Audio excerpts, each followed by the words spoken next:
So why do we keep reinventing the wheel? Each year, my administration would ask me to have lesson plans for them. And the lesson plans we turn in is in a lesson plan book, and we'd have to rewrite those. And, even though we can make them look as pretty as we can, they weren't as interactive and as challenging and amazing as we can do now using tech. And remember, a goal of technology is this. We want to make our lives a lot easier. So what I've done is I've created a template, which I'll share with you, and I call it my Living Lesson Plan template. And what it does is basically this.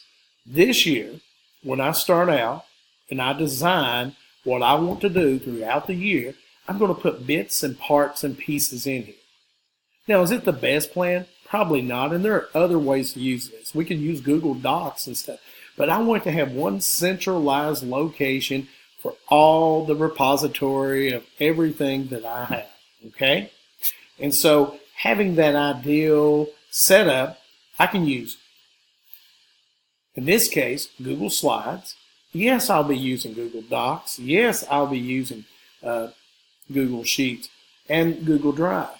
But I wanted to have one place which I could share on the web, share with my administration, share with my colleagues, so that they could see what I'm doing and promote this type of document out.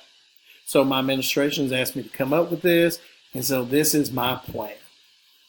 So when you look at this, simple enough, it's a slideshow, okay? And that's really what it is. And so when you have a slideshow, it would be great if I could just click on some slides. For instance, maybe go here. I could go to my national standards, which is basically just a link. Go to another page, and these are my 9 weeks. Now, each school could be a little different, how it's ever set up. But wouldn't it be great if my administrators could go in here, click on week 1, and jump instantly to that week so that they could see what's going on.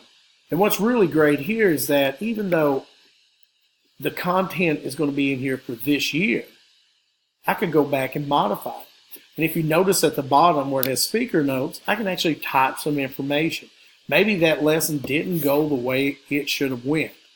What's really cool is even though I can put standards and objectives, my assignments that I can place in here is that I can place links to those which I store inside my Google Drive.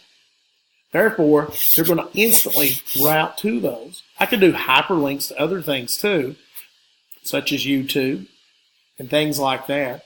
So as I'm building all this massive information for my repository, my students, my staff, all have access to this. And what's really great, like I said, is that, oh wait, maybe this didn't work. I can place notes down here which I can see.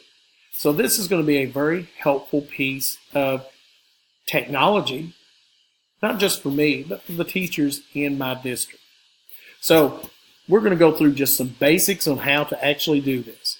And so what I want to do is I want to jump over to a blank presentation and just start out.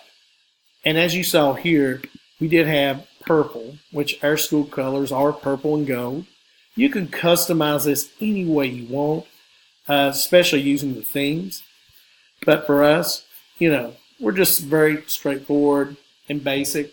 And yes, there's going to be some things that you need to do along the way, and there may be modifications, but it's going to have major impact on how you teach this year, and especially the years to come. Because all you have to do is, once you've created this living document, is make a copy or duplicate that. And then next year, you can use it again. So let's get to our work.